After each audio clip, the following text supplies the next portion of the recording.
अस्सलाम वालेकुम नाज़रीन, मैं हूं साकिब अब्बासी और इस वक्त हम उसामा नदीम के घर पर ही मौजूद हैं और मेरे साथ माहिर कानून मौजूद हैं सरदार आफ्ताब साहब। इनसे जानने की कोशिश करेंगे कल जो JIT जो जुडिशल इंक्वायरी रिपोर्ट आई है उस हवाले से भी इनसे बातचीत करेंगे। बड़े जो है लर्ज़ा खेज़ इंकशाफात हुए हैं क्योंकि इनका पाला भी जो है मुख्तलिफ़ केसेस से पड़ता है, अदालत के अंदर ये होते हैं। सरदार साहब ये बताएं कि बड़ा अफसोसनाक वाक़या है, आप भी इज़हार हमदर्दी के लिए नदीम साहब के पास आए थे। कल की जो इंक्वायरी रिपोर्ट सामने आई है उसमें बड़े लर्ज़ा खेज़ इंकशाफात हुए हैं, आपने भी यकीनन वो पढ़ी है, तो क्या कहेंगे ये जो जिस तरह का जुल्म किया इस पुलिस ने, क्या कहना चाहेंगे? अस्सलाम वालेकुम अब्बास साहब, गुजारिश ये है सबसे पहले मैं आपका शुक्रिया अदा करता हूँ कि आपने मुझे इस जुल्म की दास्तान पर यहाँ पर बोलने का मौका दिया है। ये तो दौरा है ही नहीं है कि ये बहुत बड़ी ज़्यादती, बहुत बड़ा जुल्म और कानून के रखवालों ने मतलब कानून को तोड़ा। और जो दूसरा जो सवाल आपका जो रिपोर्ट आई है, रिपोर्ट जो है वो मुकम्मल तौर पर जो है वो वक़ूए के हक़ाइक़ के मुताबिक आई है और टोटल जो मतलब है कि जो मुल्ज़िमान हैं और उनको सही जो है मतलब है कि वो रिपोर्ट ही जो है वो मतलब है कि मुजरम करार दे रही है। और बिल्कुल इसमें कोई दो राय नहीं है कि ये पुलिस की इंतहाई लापरवाही और इंतहाई बर्बरियत और इंतहाई ज़ालमाना रवैया है ये जो उसामा सती के साथ हुआ है। अच्छा, इंक्वायरी रिपोर्ट जो आई है उसमें पुलिस एहलकारों को तो कसूरवार ठहराया ही गया, लेकिन उसमें वाज़ेह ये कहा गया है कि टारगेट करके मारा गया। जिस तरह की पुलिस का मौक़िफ़ था कि हमने डकैती की वारदात थी उसको पीछा करते हुए हमने फायरिंग की, पीछे से फायर की, लेकिन जो इंक्वायरी रिपोर्ट है उसमें वाज़ेह ये कहा गया कि गाड़ी को रोका गया और चारों तरफ से घेर के चारों तरफ से फायर किए गए। ना सिर्फ फायर किए गए और बड़ी अफसोसनाक बात ये भी है कि ये भी कहा गया कि बड़े खुशी के साथ जो है एक नत्थे नौजवान के ऊपर फायरिंग होती रही। ये जो बातें इसमें हैं, ये क्या आपने इससे पहले कभी ऐसे देखा? भाई सब गुजारिश मेरी ये होगी इसमें कि सबसे पहली बात ये है कि जहाँ पर भी कोई भी पुलिस हो, वो पहली बात ये है कि किसी भी बंदे गाड़ी पर फायर नहीं कर सकती। फायर करने के लिए भी उसे बहुत सारे लवाजमात पूरे करने पड़ते हैं। फिर यह है कि आया क्या जिस इलाके में उसामा सती को निहते हमारे बच्चे को पुलिस ने दानिस्ता तौर पर कत्ल किया, क्या वहाँ कोई उस वक्त डकैती हुई थी? कोई ऐसी रिपोर्ट 15 किसी थाने की, किसी ऐसा मोबाइल पे, किसी वायरलेस पे हुई है? कोई नहीं है। जो साफ क्लियर कर रही है कि ये जानबूझकर दानिस्ता तौर पर उसको और इस JIT रिपोर्ट के मुताबिक जो उसे कत्ल किया गया, बिला वजह कत्ल किया गया और हिट किया गया उसको। और मैं तो कह रहा हूँ कि इसको किसी बिल्कुल रखी करके मतलब है कि इस बंदे को जो है वह शहीद किया गया। अच्छा, एक और चीज़ बड़ी इसमें सवालात इस हवाले से जन्म लेती हैं। देखें, ये जो पुलिस एहलकार सामने से इन्होंने फ़ायर किए हैं, उसामा नदीम को शहीद कर दिया, क्या ये मामला यहीं तक आपको नज़र आता है या फिर इसमें कोई बड़े अफसरान मुलव्वस हो सकते हैं? कोई बड़ा मामला है ना, तो उसामा नदीम की गाड़ी से कोई ऐसी मंशियात निकली, ना कोई उनके गाड़ी से वेपन बरामद हुआ, फिर कोई आपको बड़े लेवल का ये मामला नज़र आता है? क्या बड़े जो अफसरान हैं वो इसमें मुलव्वस हो सकते हैं या उनकी तरफ से कोई अहकामात हो सकते हैं? क्या खदशात आपको नज़र आ रहे हैं इसकी, या फिर ये जो इंक्वायरी का मामला है ये आगे तक बढ़ना चाहिए, जो असल इसका जिसने टारगेट किया उस तक जो पहुंचना चाहिए मामला?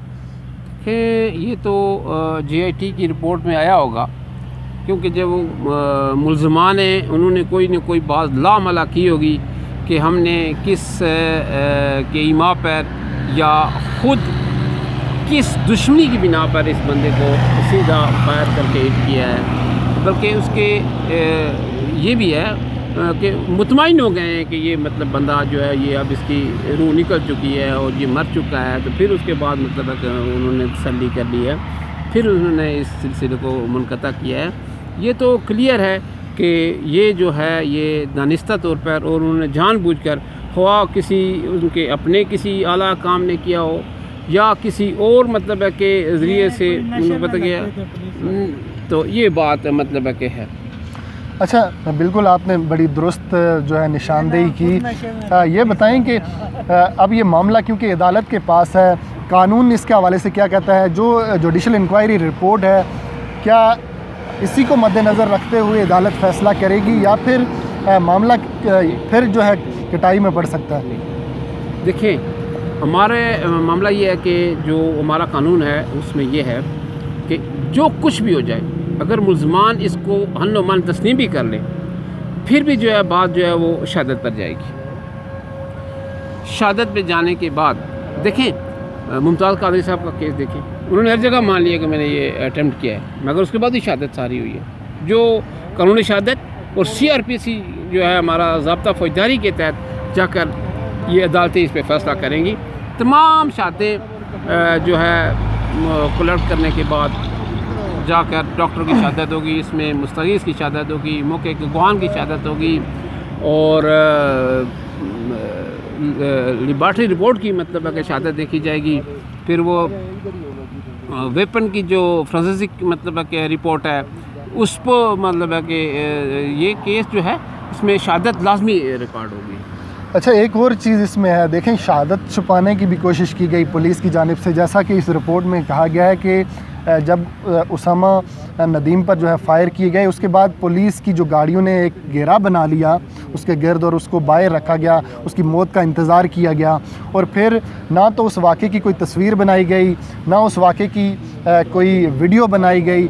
जब अदालत में भी जो पिछली समाअत हुई थी उसमें पूछा गया था क्या आपने इस जो उसका नक्शा बनाया है या फिर कोई तस्वीर बनाई है, उससे भी तो क्या ये बुनियादी चीज़ें अगर नहीं हैं तो ये आने वाले आगे जो वक्त जब केस ये आगे बढ़ेगा तो इसका फ़ायदा मुल्ज़मान को नहीं होगा? क्या देखते हैं? नहीं, अगर कोई पुलिस ने या मुल्ज़मान ने कोई ऐसी चीज़ छुपाई हो जो वक़ूअ से मुतल्लक़ है, तो उसके लिए बाकायदा तज़ीरात पाकिस्तान में एक दफ़ा है।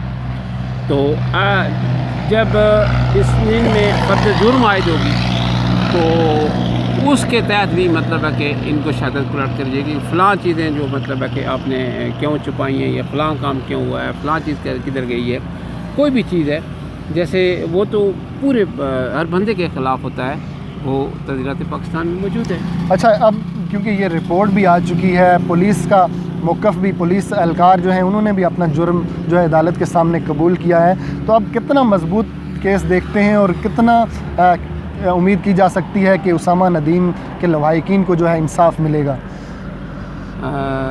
देखिए जी, इसमें बहुत माज़रत के साथ मैं कहूँगा कि पाकिस्तान में कुछ भी बैद नहीं है। बहुत सारे ऐसे हमारे पास केस पहले भी हुए हैं, साहिवाल का केस है, लाहौर का केस है, हुए हैं। उनमें जाकर अगर उन लोगों को अगर कानून के मुताबिक सज़ा दी जाती तो फिर ये ऐसा पुनर्निर्माण होता, दोबारा वाक़या इसको रिपीट ना किया जाता। तो ये महकमा बार बार रिपीट कर रहा है, इसलिए कि हमारे उसमें लचक है, कानून में लचक आ जाती है, गाँव को डराया धमकाया जाता है, बिलखसूस जाकर जहाँ पर सरकारी मुल्ज़मान हो, तो इस तरह से केस कमज़ोर पड़ सकता है। कराची के वाक़यात हैं, आप देख लें, वो कौन सा मसूद और नकीबुल्ला वाला केस था, वो दूसरा जो केस है इनमें, तो इनमें अदालतें कुछ स्टेप लेती हैं। अगर वहाँ अगर अदालत ने कुछ इसमें स्टेप लिया तो इंशाअल्लाह अज़ीम जो है ये नदीम सती साहब को उनके बेटे के कत्ल का इंसाफ मुयस्सर आ सकेगा इंशाअल्लाह।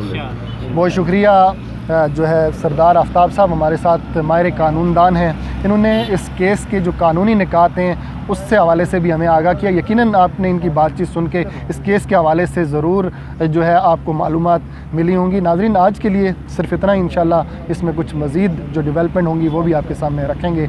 साकिब अब्बासी को इजाज़त दीजिए, अल्लाह निगहबान।